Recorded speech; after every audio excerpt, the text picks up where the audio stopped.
તો મિત્રો દ્વિતીય વિકલન આપણે જે જોયું એના પર જ આધારિત બીજો એક એક્ઝામ્પલ લઈએ એટલે તમને ખ્યાલ આવે કે એક્ઝામમાં આના પરથી કેવા પ્રશ્નો પૂછાઈ શકે.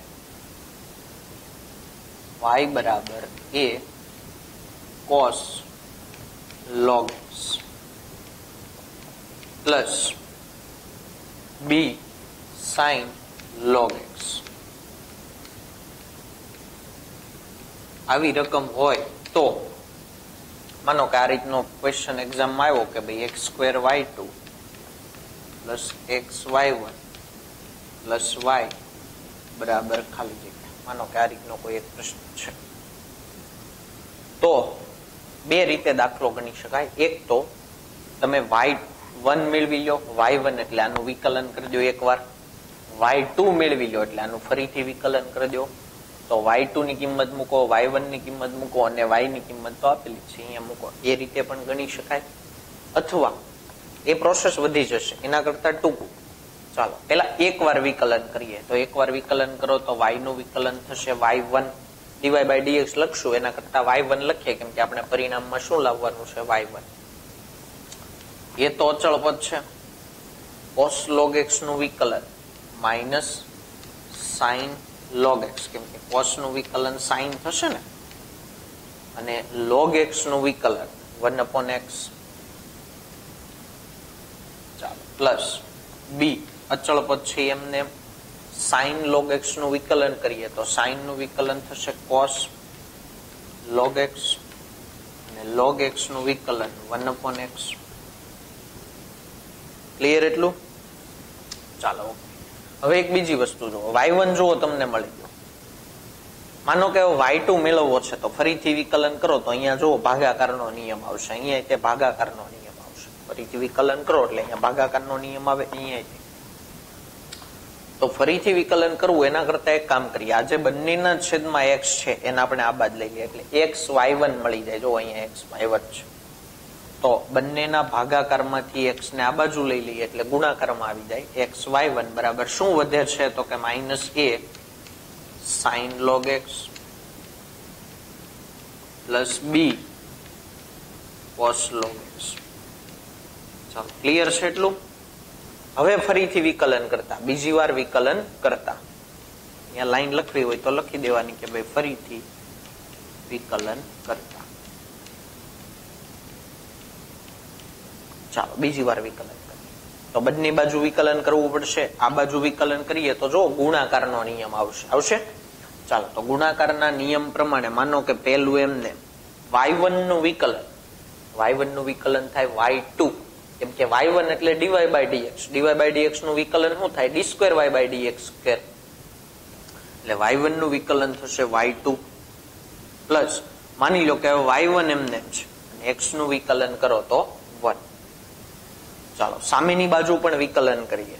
-a તો અચળ પદ છે, sin log x નું થશે cos log x અને log x નું થશે 1/x.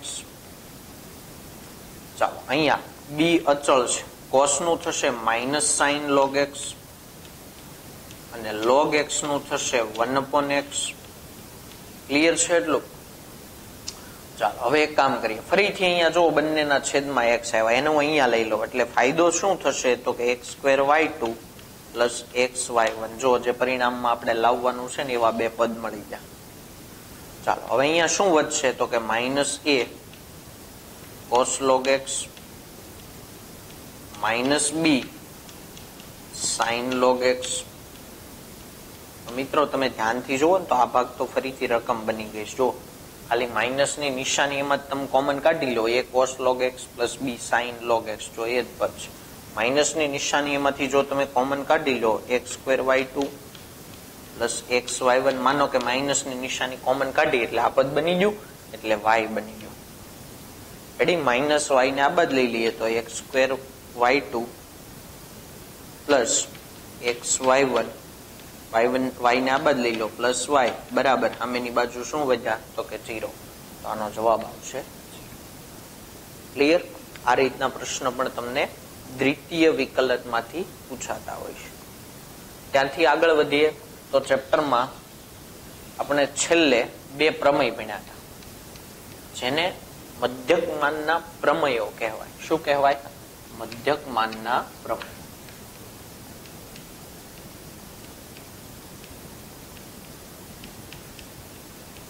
જેમાં બે પ્રમેય હતા. પહેલું પ્રમેય હતું, એનું નામ હતું રોલનું પ્રમેય. શું નામ હતું? રોલનું પ્રમેય. ચાલો, રોલનું પ્રમેય હું તમને યાદ કરાવું. આખો પ્રમેય લખીએ આપણે, રોલના પ્રમેય. રોલનું પ્રમેય એમ કીધું કે વિધેય એફ એ મોટા કૌંસમાં એ બી પર સતત હોય, નાના કૌંસમાં એ બી પર વિકલન્ય હોય,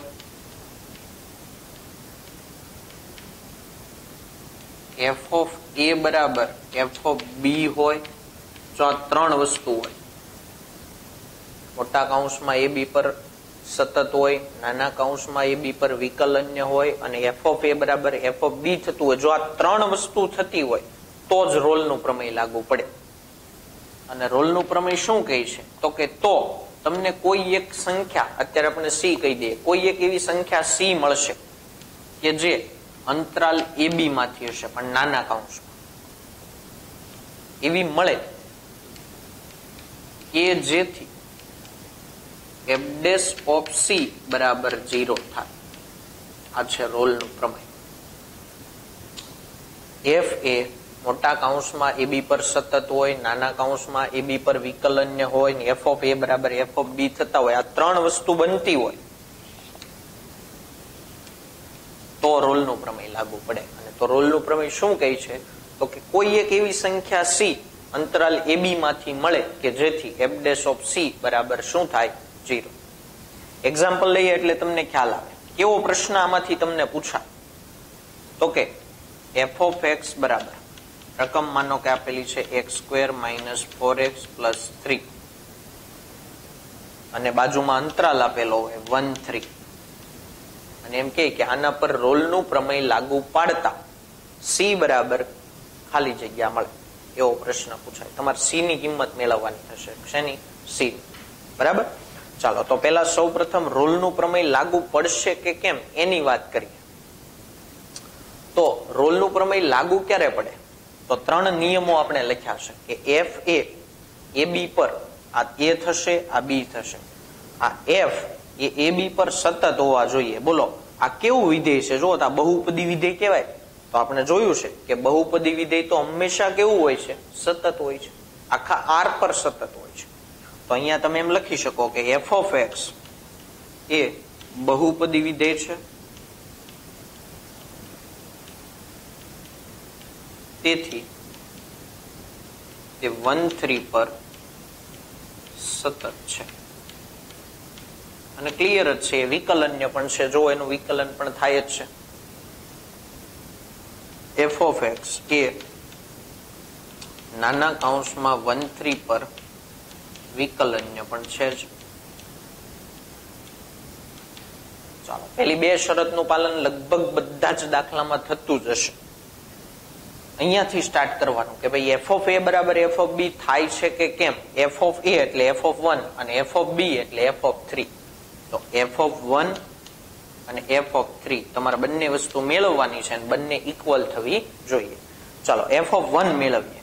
અહીંયા તમે 1 મૂકો તો 1 - 4 + 3 એટલે જવાબ આવશે 0. આ થઈ જાય એફ ઓફ 1. ચલો, આવી જ રીતે એફ ઓફ 3 મેળવીએ તો 3 નો વર્ગ 9, 4 તેરી 12 + 3 તો એનો જવાબ પણ જુઓ કેટલો આવ્યો? 0. એટલે એફ ઓફ 1 બરાબર એફ ઓફ 3 પણ થયા. ત્રણ શરતનું પાલન થઈ ગયું. તો હવે તમારે સી મેળવવાનો છે. પણ કેવો સી મેળવવાનો છે? તો કે એફ ડેશ ઓફ સી બરાબર 0 થાય ને તેવું. એફ ડેશ ઓફ સી બરાબર શું થવા જોઈએ? 0. તેવો તમારે સી મેળવવાનો છે. ચાલો, એફ ડેશ ઓફ સી. તો સૌ પ્રથમ તો તમારે એફ ડેશ ઓફ એક્સ મેળવવા પડશે. જો હું અહીંયા એફ ડેશ ઓફ એક્સ મેળવી લઉં.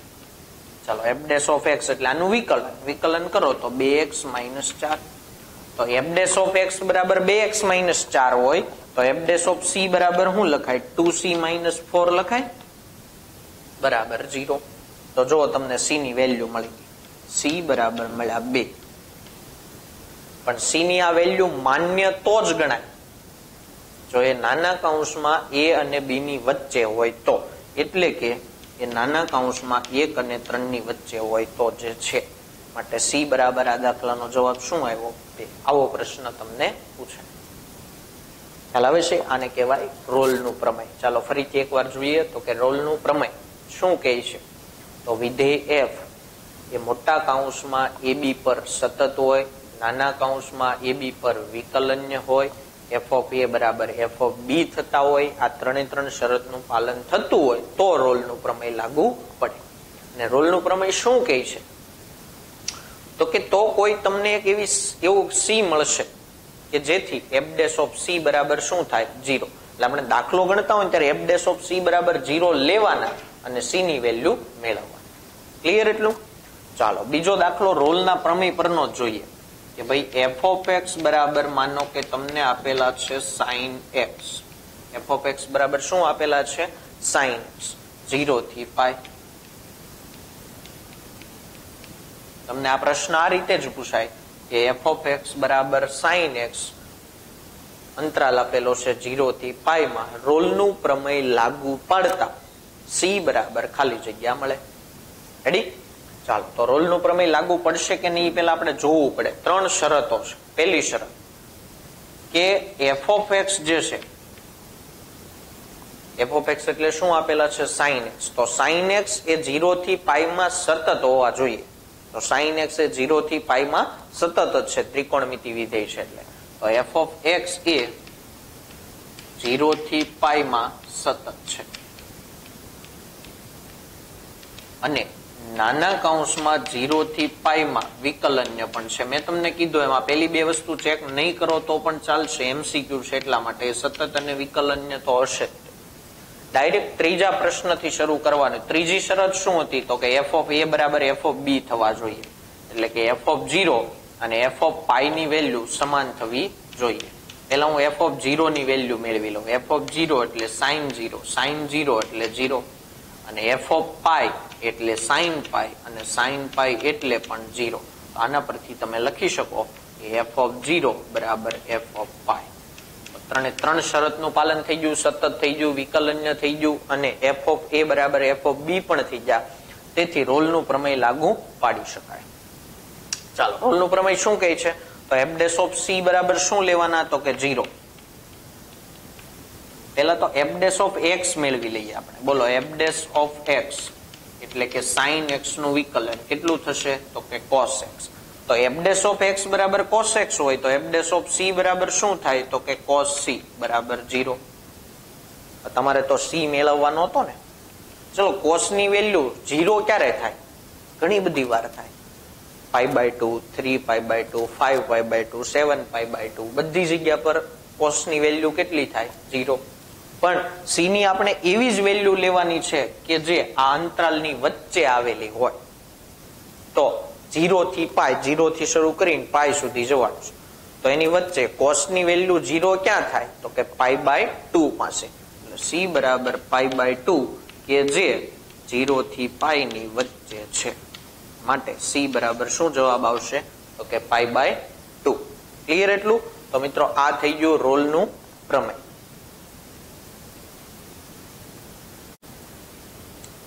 તો મિત્રો આપણે જે મધ્યકમાન પ્રમેય ભણવાની શરૂઆત કરી છે એમાં મેં તમને કીધું એ પ્રમાણે એમાં મુખ્ય બે પ્રમેય છે. એક રોલનું પ્રમેય જેનો આપણે અભ્યાસ કર્યો, એના 2 દાખલા. હવે બીજો પ્રમેય, એ બીજા પ્રમેયનું નામ મધ્યકમાન પ્રમેય જ છે.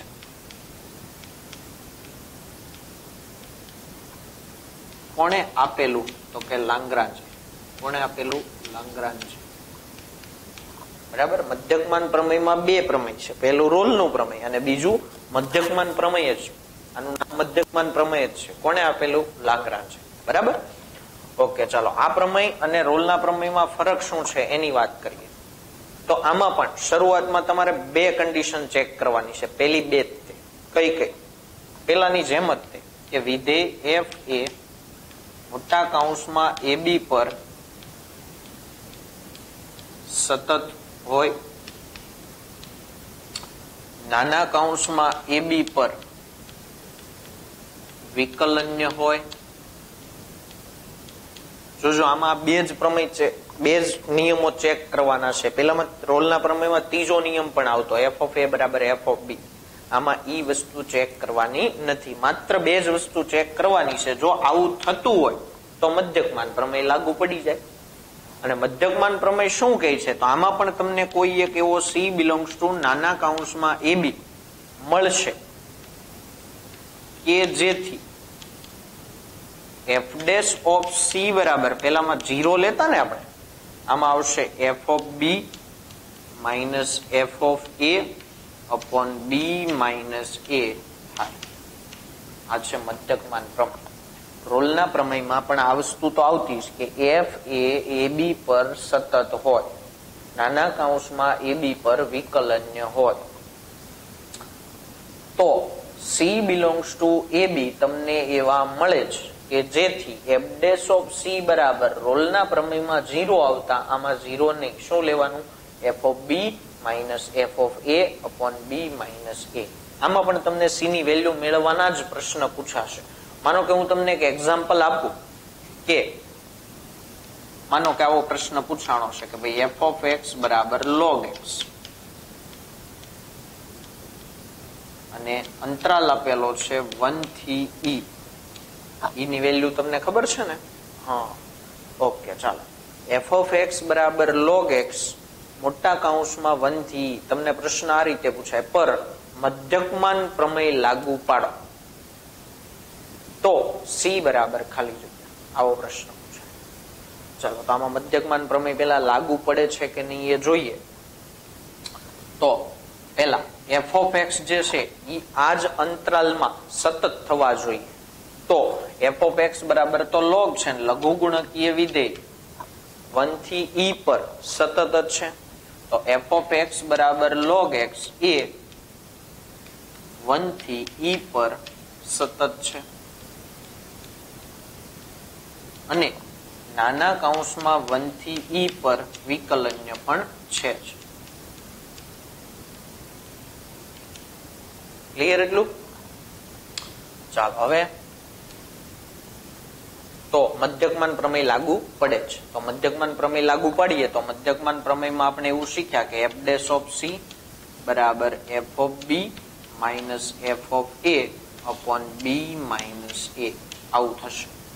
આના પરથી તમારે સી મેળવવાના છે. જેમ આપણે રોલના પ્રમેયમાં એફ ડેશ ઓફ સી બરાબર 0 લેતા અને સી મેળવતા, એવી રીતે આમાં એફ ડેશ ઓફ સી બરાબર f of b minus f of a upon b minus a લઈ અને સી મેળવવાના છે. ચાલો, એફ ડેશ ઓફ સી મેળવીએ પેલા. તો લોગ એક્સ નું વિકલન કેટલું થાય? 1 અપોન એક્સ. એટલે તમે આમ લખી શકો કે ભાઈ એફ ડેશ ઓફ એક્સ બરાબર આનું વિકલન, લોગ એક્સ નું વિકલન શું થાય? 1 અપોન એક્સ. તો એફ ડેશ ઓફ એક્સ બરાબર 1 અપોન એક્સ થતા હોય તો એફ ડેશ ઓફ સી બરાબર શું થાય? તો કે 1 અપોન સી. ચાલો, એફ ઓફ બી મેળવીએ. એફ ઓફ બી, આમાં બી એટલે શું છે? તો કે એફ ઓફ ઈ. અહીંયા જો સૂત્ર લખી દઉં છું. બી એટલે આપણી રકમમાં ઈ છે અને એ એટલે આપણી રકમમાં 1 છે, છેદમાં બી માઇનસ એ એટલે કે ઈ માઇનસ 1. ક્લિયર એટલું? ચાલો, તો એફ ઓફ ઈ એટલે લોગ ઈ અને લોગ ઈ એટલે 1. એફ ઓફ 1 એટલે લોગ 1 એટલે 0 છેદમાં ઈ માઇનસ 1. તો તમે શું મેળવવા નીકળ્યા હતા? સી. તો જો તમને સી મળી ગયું. બંને બાજુ વ્યસ્ત લઈ લઈએ તો સી ની વેલ્યુ મળી ઈ માઇનસ 1.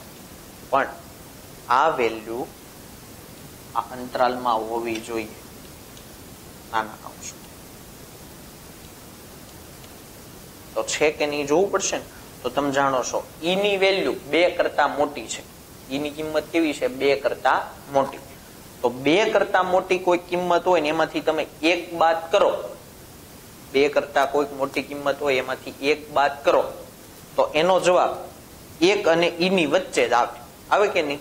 માનો કે ઈ ની વેલ્યુ તમે જાણો છો. ચાલો, ઈ ની વેલ્યુ કેટલી છે? તો કે 2 કરતા મોટી. રેડી? બંને બાજુથી એક બાદ કરો તો ઈ માઇનસ 1 ગ્રેટર ધેન 1. તો આનો અર્થ શું થયો? ઈ માઇનસ 1 ની કિંમત કેવી છે? 1 કરતા મોટી. તો આની કિંમત 1 કરતા થોડીક મોટી છે એવું સાબિત થઈ, માટે સી ની વેલ્યુ E-1 એ સાચી છે. એટલે એવું આ થયો મધ્યકમાન પ્રમેયનો ઉપયોગ. ચાલો મધ્યકમાન પ્રમેયનો ઉપયોગ માટેનો આપણે હજુ એક એક્ઝામ્પલ લઈએ કે ભાઈ f(x) બરાબર tan ઇન્વર્સ x, કે જ્યાં તમને અંતરાલ આપેલો છે 0 થી 1. રકમ આ રીતે જ આપે અને એમ કે મધ્યકમાન પ્રમેય ચકાસો તો c બરાબર ખાલી જગ્યા મળે. ચાલો તો મધ્યકમાન પ્રમેય લાગુ પડે છે કે નહીં જોઈએ. બે જ શરત છે એમાં. તો પહેલી કે f(x) એટલે કે tan ઇન્વર્સ x એ આપેલા અંતરાલમાં સતત હોવા જોઈએ. તો ત્રિકોણમિતિ પ્રતિવિધેય છે, તો ત્રિકોણમિતિ પ્રતિવિધેય એના પ્રદેશ પર તો સતત જ છે. ઓકે. અને નાના કૌંસમાં 0 થી 1 પર વિકલન્ય પણ થવા જોઈએ, તો એના પર વિકલન્ય પણ છે જ. એનો અર્થ એવો થયો કે મધ્યકમાન પ્રમેય લાગુ પડશે. ચાલો તો મધ્યકમાન પ્રમેય લાગુ પાડીએ તો મધ્યકમાન પ્રમેયનું સૂત્ર શું છે? તો કે f' બરાબર f(b) minus f(a) upon b minus a. Clear એટલું? ચલો આપણી રકમમાં b ને a એટલે શું છે? તો કે b એટલે 1 છે ને a એટલે 0 છે. તો f(1 minus f(0) upon 0 minus 1, sorry 1 minus 0. Clear એટલું? ચાલો હવે f' ની જરૂર છે, તો પેલા સૌ પ્રથમ તો આપણે f' મેળવી લઈએ. તો f' તો tan ઇન્વર્સ x નું વિકલન થશે 1/1 પ્લસ x². ક્લિયર એટલું? તો f' એટલે શું થાય? તો કે 1/1 પ્લસ c². f(1) ચાલો f(1) તો અહીંયા તમે 1 મૂકો તો tan ઇન્વર્સ 1 થાય, અને tan ઇન્વર્સ 1 એટલે π/4. f(0) એટલે tan ઇન્વર્સ 0, tan ઇન્વર્સ 0 એટલે 0, અને છેદમાં 1 માઇનસ 0 એટલે 1 જ લખાશે. ચાલો ક્લિયર છે એટલું? હવે એક કામ કરીએ, તમારે અહીંયાથી c ને કરતા બનાવવાનો છે. કોને કરતા બનાવવાનો છે? c ને. તો એક કામ કરીએ, આ પદને અહીંયા મોકલી દઈએ, આ પદને અહીંયા લઈ લઈએ. તો π/4 આ બાજુ આવે એટલે 4/π થઈ જાય, અને 1 પ્લસ c² અહીંયા ભાગાકારમાં છે, સામે જાય તો ગુણાકારમાં. તો c² બરાબર 1 માઇનસ 4/π. બોલો આવું થશે ને? તો આપણે તો c મેળવવાનો હતો, તો સામેની બાજુ વર્ગમૂળ થશે √1 માઇનસ 4/π. પ્લસ ઓર માઇનસ નહીં આવે. કેમ?